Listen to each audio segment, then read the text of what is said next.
My name is Tem, and you need to hear this.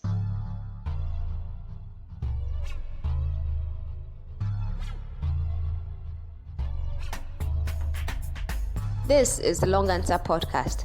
It is an entertainment law podcast answering questions relating to the Nigerian entertainment industry. On this episode, my question is, how do you become a music fan? In the course of the episode, I will explore expectations of musicians from their fans. You could call it do's and don'ts of fandom. My guest on this episode is a Kaduna-based rapper known for his lyrical talents and activism. You have probably watched his video called The Koi.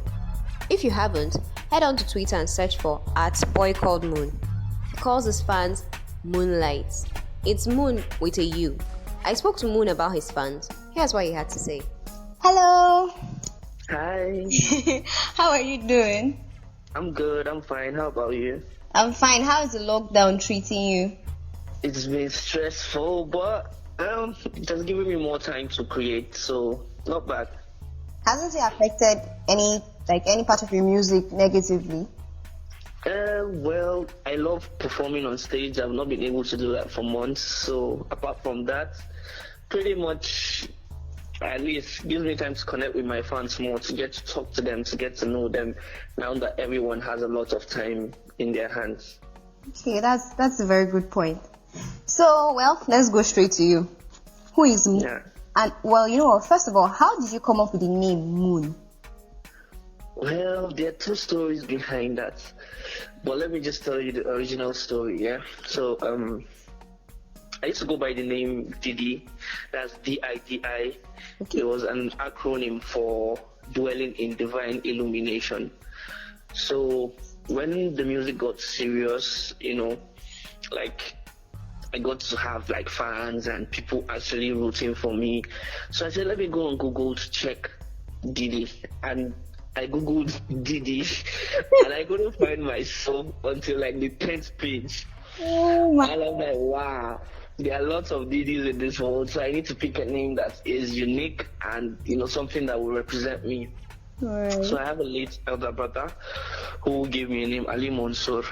So the Moon is from the spelling of the name he gave me. So it's a way of honoring his legacy. It's a way of honoring him that through whatever I do, through my music, he lives on through it. Basically that's how I feel about the name Moon. All right. So what's the meaning of the name? The name he gave you? It's spelled ALIMOONSOOI, Ali Mansour. It's an Arabic word. It means beloved or God's beloved. So I took the moon from there and stylized it as MUN with the double dots on the U.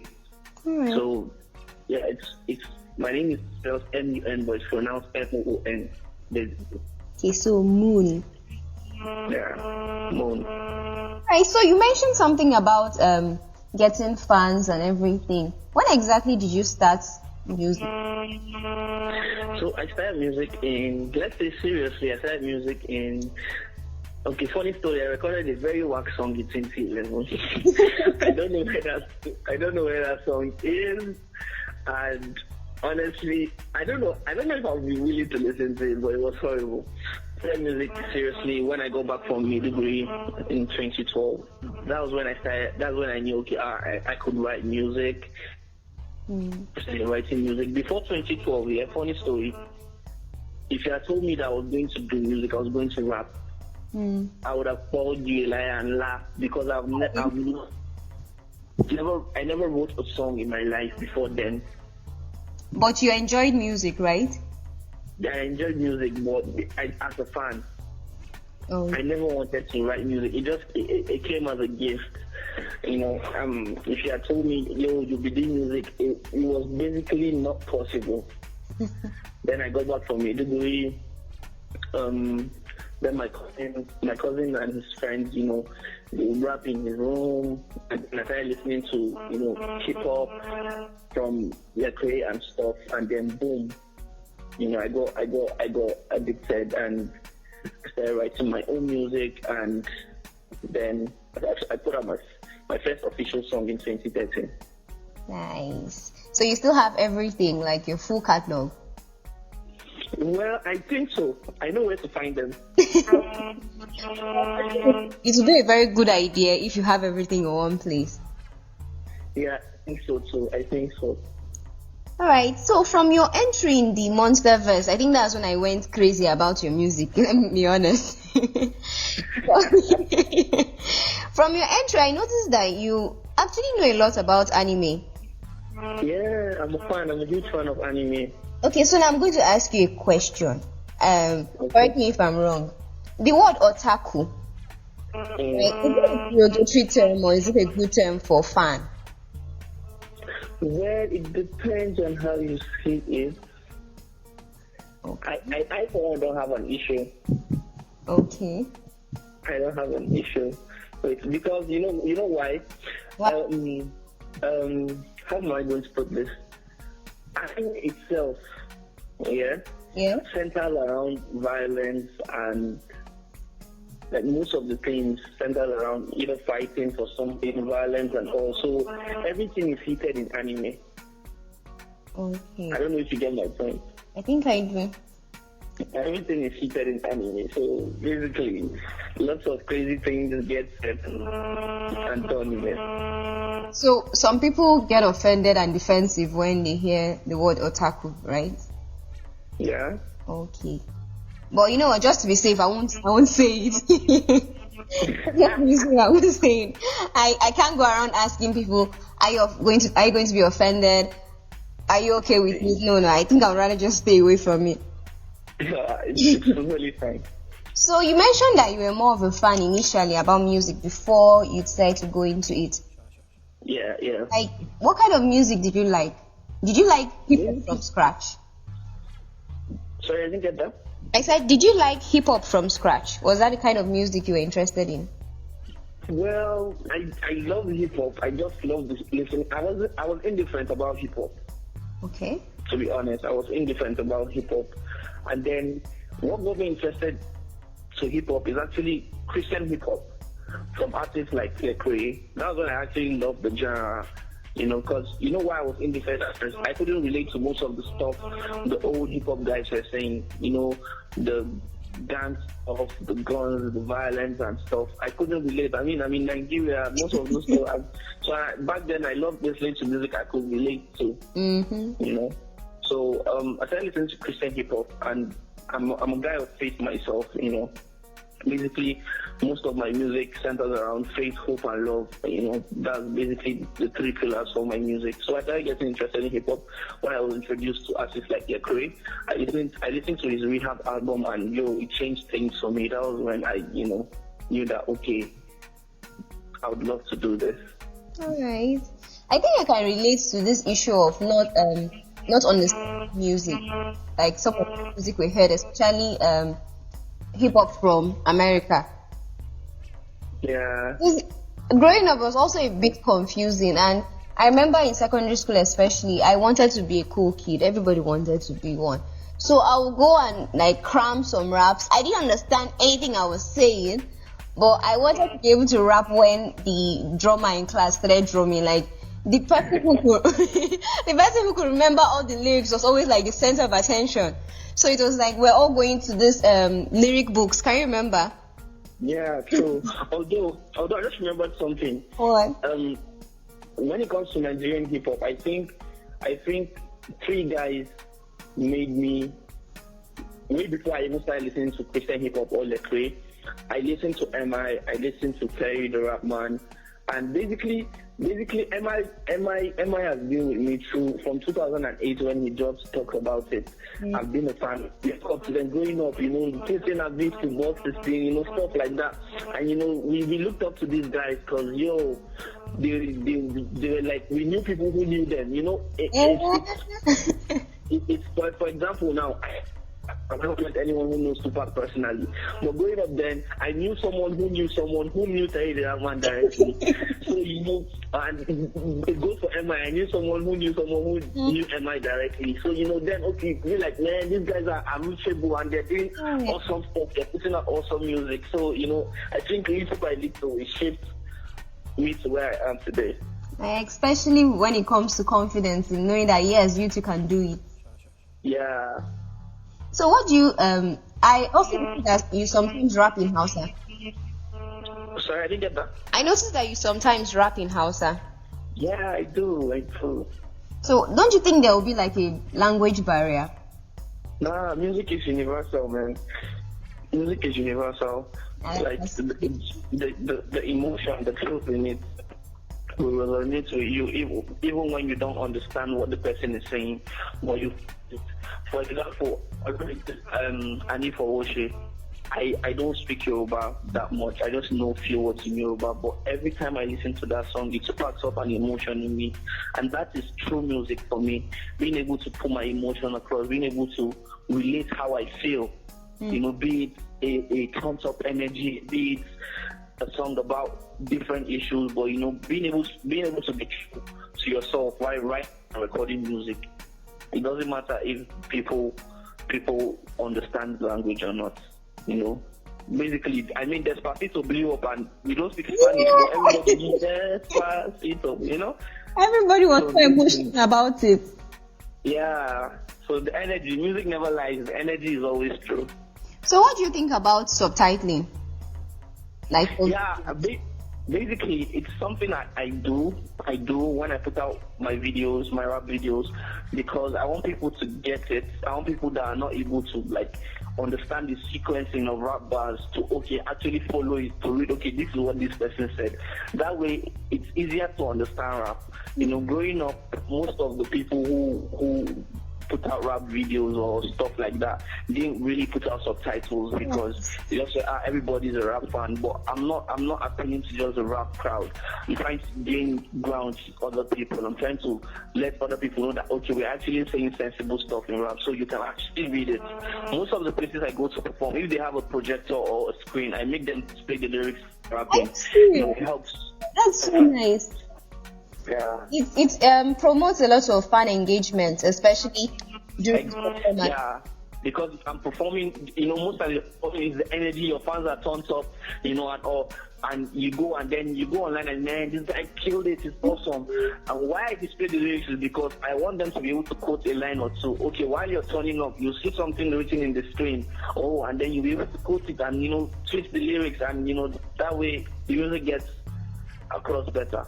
Yeah, that's really nice. I think that's one of the reasons why some artists and bands like Westlife really blew up in places like Nigeria. I remember growing up, all the CDs like Westlife, Backstreet Boys were all subtitled. Yeah. So, those were the only songs I could sing back to back, from beginning to the end. So I became a fan, not because I really liked the music, but because I could sing the music. So I think so. That's a very key thing when it comes to fan engagement. So you mentioned something about connecting with your fans during this period, right? Yeah. Yeah. So if you were asked to measure your fan base, would you be able to do it? I don't. I won't be able to. Just funny story. 2018. Yeah. I just randomly I went to meet a friend and we were discussing and said, his friend who came from Ghana is coming to visit. True life story. I'm not telling lies or tales. His friend who came from Ghana is coming to visit. I was like, fine. So this friend came and then he was telling his friend, see, this is my guy Moon. He makes good music, and he now played one of my songs. He's like, I've heard this song now. They play it in a radio station in Ghana. And in my mind I was like, guy, you're lying. And then he called I think his friend in Ghana, and he played it. So he said, this song? He said, yes, now maybe that's somebody they jam for radio. And he was like, he now told me this with the artist, and I was shocked because music travels far. Yeah. And he might not be a chronic fan, but he loves it. Or basically, let me just give an estimate. I'm just I have a decent fan base in the north and in Kaduna State in particular. So I have a decent following. That's all I can say. All right. So, but what about your social media followers? Will you call them your fans, or do you think? Well, some I think most of the people who follow me on social media follow me because of my music and things I tweet, and mostly 80% of what I put out is related to my music. From last year, I grew from 2,000 followers to about 7K followers. Wow. In the space of 3 months. In the space of 3 months last year. Wow. Yeah, and very soon I'll be at 10K followers. So was there any change in your content, like on social media? Basically, I started putting out rap videos more. Okay. So basically, it's like the this extra 6,000 people. Roughly, most of them came because of the music. Yeah, and type of music I make. I can relate to. I make music about everyday struggle, about religion, about other things. I think I'm one of them. Let me just I'm definitely one of them because it was just the music. Yeah, so that's it basically. Okay, that's really nice. So you mentioned something about your music being played in Ghana. Are you signed to a publishing company? I'm not actually. I'm not. Okay, but everything. Do you know the importance of signing to a publishing company? For me, yeah. Up until this point, yeah. I've not really been focused on the music business. I was just basically solely focused on the music itself. Alright. Most times my fans tell me, when is this coming to music? When is this coming to,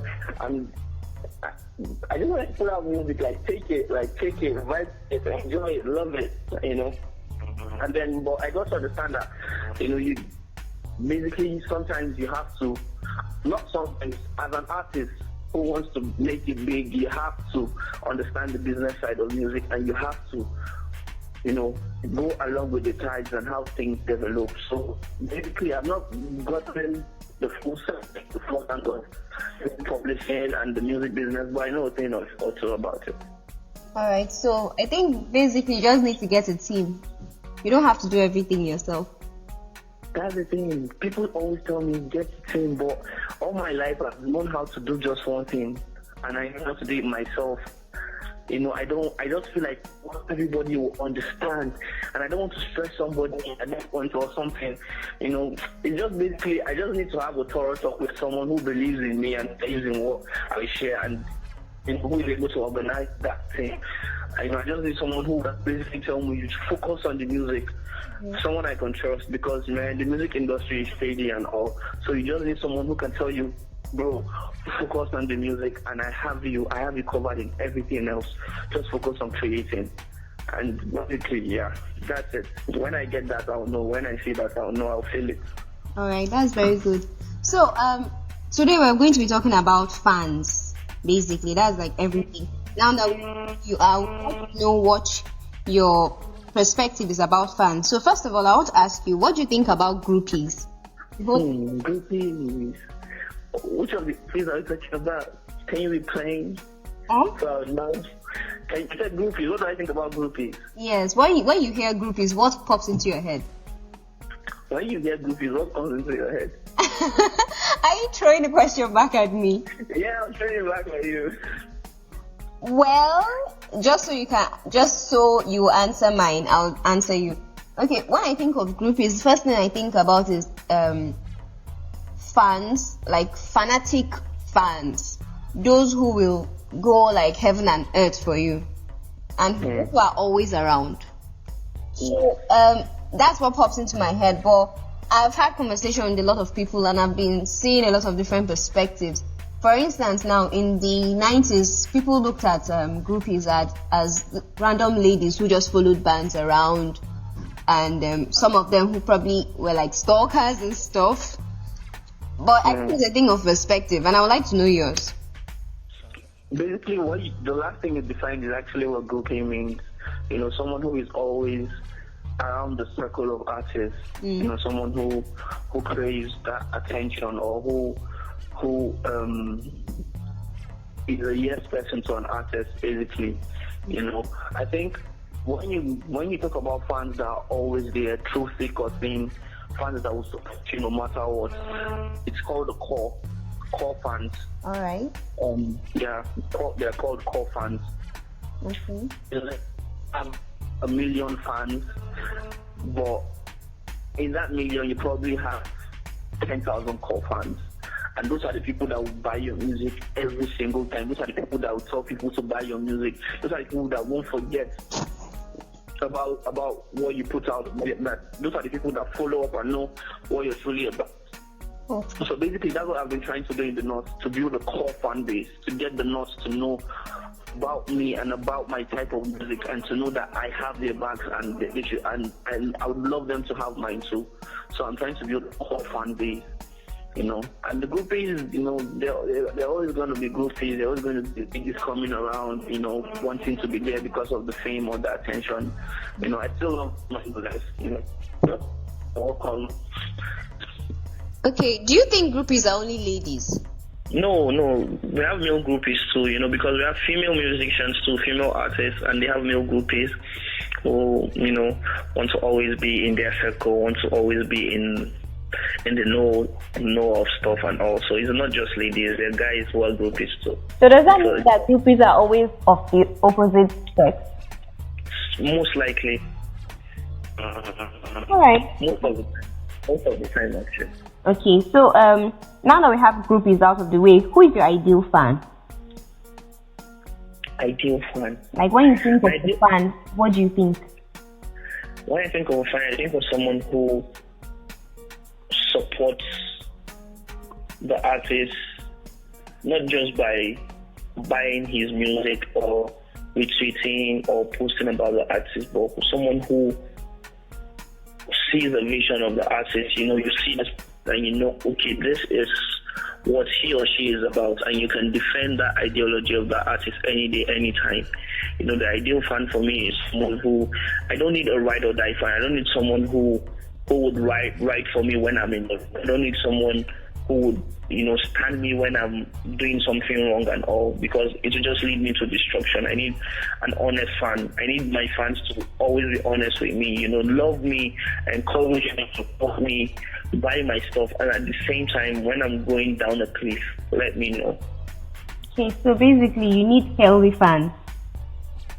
Sorry? I said, so basically you want healthy fans. I want healthy fans. Okay, that's really nice.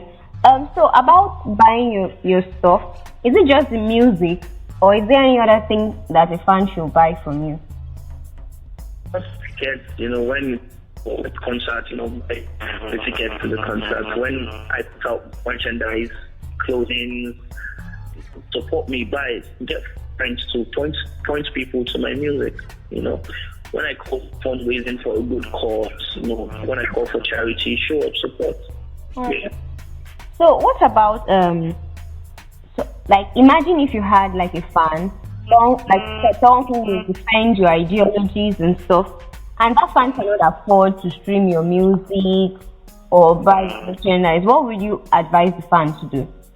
I've come to understand, especially in Nigeria, we've grown with a lot of free stuff, downloading free music and all. Exactly. And it's bad. It's bad, but at the same time, I understand. With the way the country is set up, I know that the average fan cannot afford an Apple Music or a Spotify subscription. Most of them barely have enough to feed with, and it will be harsh on me to castigate them, to look down on them, to say, because they don't buy my music like some other fans, they are not my true fans. I won't do that, because I know the reality of the country that we are in. If we were in America or somewhere else, it would have been a totally different reality, But then these people live. You have fans who live on less than $1 a day, and stuff. It's crazy out there. It's a real world out there. I've seen the streets. I've seen people who support me, and in most cases, I try where I can to help out, to reach out to my fans and all. So it's bad not to buy music, not to stream, and artists need revenue and stuff to continue making music. But at the same time, I won't castigate anyone who doesn't have enough to not support me by buying. You support me by listening. You support me by turning up for me whenever my name is mentioned somewhere. So that is enough for me. But it's, however, a different situation when you know that you're able to buy, that you are able to stream, but still yet go to get illegal music. It is wrong. It is wrong. You need to do better. Okay, so does that mean that you don't post your music on free websites? Basically, I don't post my music on websites. I used to send out mails. Like whenever I needed to play for music, like blogs, I had emails of blogs and music sites, so I just mailed them, tell them. I used to send emails to blogs and music sites with my music, ahead of the day of release, so they drop it for free, and then, but now I put out official links, Spotify, Apple Music, and other digital stores. You can find them there. Music, and of course it's kind of, because I put it out on SoundCloud and AudioMac, those apps are kind of free in a sense, so people should get to listen to it. But now people get to know, okay, they can actually buy my music and stuff. All right, so imagine a fan who sees your music on like a free website. How do they know if it's you who put it there, or for instance, like the old music that you put out for free, right? So how does the fan distinguish between, okay, because I discovered that there are a lot of artists who actually put their music out for free, even established artists, and later come back and make statements like, if you really love me, you go and stream my music, you won't download it illegally and stuff. How does a fan know whether this music was deliberately put out for free or not? Right, basically, earlier I spoke about two sets of fans. The one who can genuinely, I spoke about two sets of fans. The ones who can genuinely buy the music and the ones who cannot. Most of those established artists, they know, okay, they have fans in the streets or they have fans somewhere else who can actually go onto Spotify or Apple Music, to get their music. So they actually send these songs to free blogs to put it out. And we turn around and say these things. I honestly don't know how fans would differentiate if I put it there or not, but I know where I upload my music to. And as much as I want my music to get out there, I won't let blogs exploit my what's the word? Your intellectual creative. My intellectual property. So I won't let like, so if I see music like basically in a site that I did not play, I mostly send them a mail. You have my music, and you have to do the right thing. Either you let me know ahead of time, or you take it down. Okay. So if, for instance, they refuse to take it down, maybe, for instance, a YouTube channel should make a compilation of all your music videos, like some of those videos that you post on Twitter and the rest, and they should post on their channel and demonetize their channel and stuff. What would you do? Well, you wait here for my lawyers, bro. Really different thing. You can't, like, a while back, a friend of mine, someone else uploaded his songs on Spotify, and he did not put it up, and he was so angry. He reached out to the person, and the person said, he's a fan, that's why he did that. But if I won't do that, you're trying to take bread from my mouth, and it's not nice. Anything that is money, YouTube and the rest, like, if it's going to be a problem. That's just the truth. Wow, okay. That makes a lot of sense. All right. Yeah. I wanted to ask one extra question. It's about relocation. Why haven't you run to Lagos like every other person? Because I'm trying to build something in the north first. Most of the mistakes, most of the guys from where I'm make this really get little balls, they just go. Okay. I'm not. I mean, it will be beautiful for me to blow up now. Yeah. But I'm going to do it the right way, at my own pace, at my own time. I said something when I started this music thing, and I'm always going to stick with it. I'm always going to do this music thing on my own terms. Mm-hmm. Like, money doesn't sway me, promises don't sway me. I'm going to do it on my own terms. I might make some little compromises and all, but I'm always going to do things on my own terms. I'm always going to do what I feel is right for me and my music. Okay, so does that mean that you want to stay independent as an artist?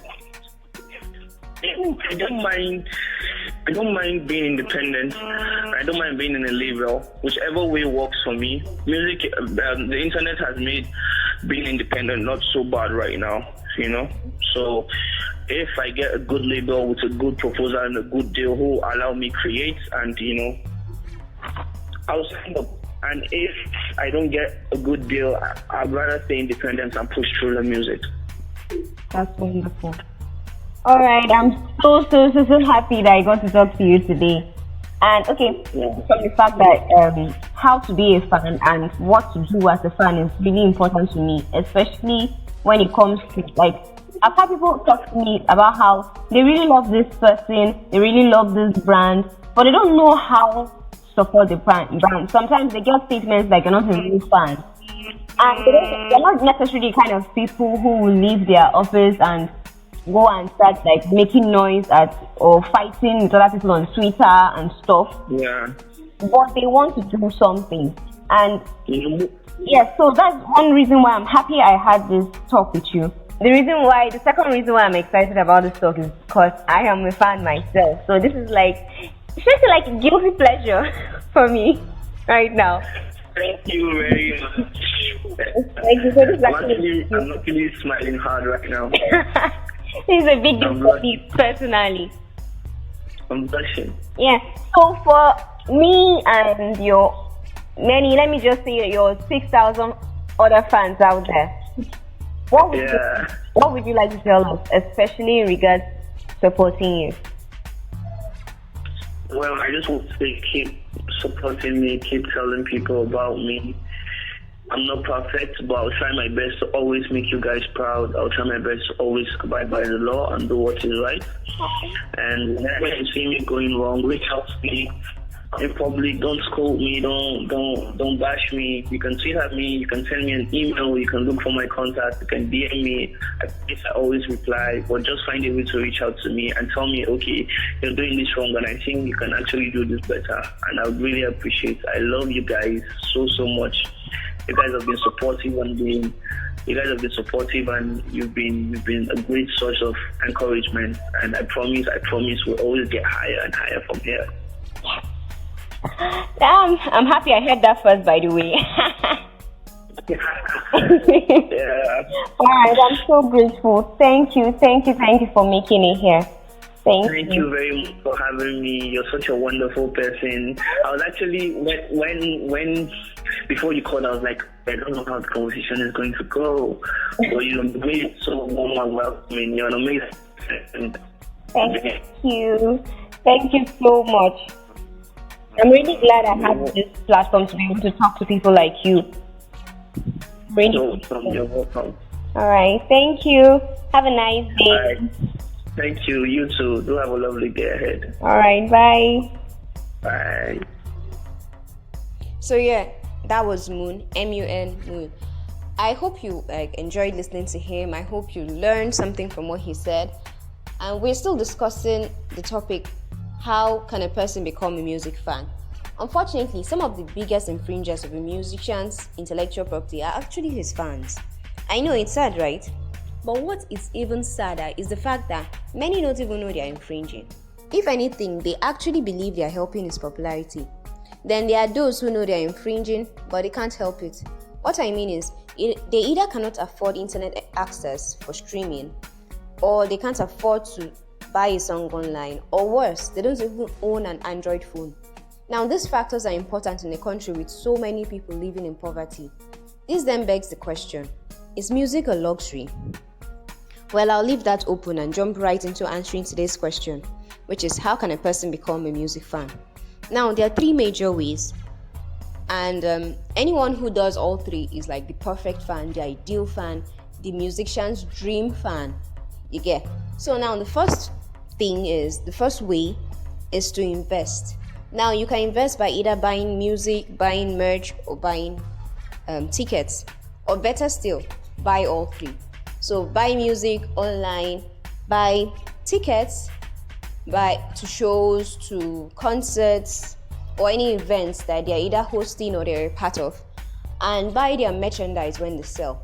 So now the merchandise can come in different forms. It could be fashion items, it could be food items, it could be anything.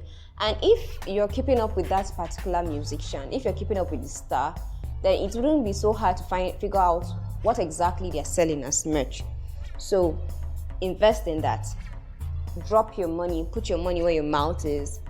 That's one way to be a fan. Secondly, protect the person, protect his brand, protect his product. Now, the same way a businessman will protect her investments, a fan should be able to protect the brand and product they have invested in. The brand in this case is actually the musician, and the product is his music. So how do you protect this? First of all, you ensure that no one infringes on his intellectual property, starting from his trademarks, like his stage name, his logo, his merchandise designs, and all that. And also his copyright, his musical copyright. Now, no one should be comfortable downloading his music for illegal websites near you. It's not every time whose artist or whose musician is fresher than who has more money than who. You should actually stop people from doing things that are actually going to hurt the artist, things that are actually going to hurt his brand, things that will actually hurt his money bag, basically, things that are going to hurt his stream of income. So you shouldn't allow your friends to download his music for free. No, they should know that yes, no, that guy is a Moon fan. He's not going to let stuff like this go by. So you shouldn't allow them download his music on free websites. You shouldn't allow them to stream it for free, or even his instrumentals, for instance. I know sometimes people might feel like they want to jump on it, have a freestyle, do a cover and stuff. But things like this, you should check them, talk to them, read up on sampling. It means that you actually invested, not just financially, but emotionally in the musician. It shows that you're a fan. Now, thirdly, you promote the music. You promote the music, you promote the musician. How do you do it? You talk about the music, you talk about the artist on every social media platform you belong to.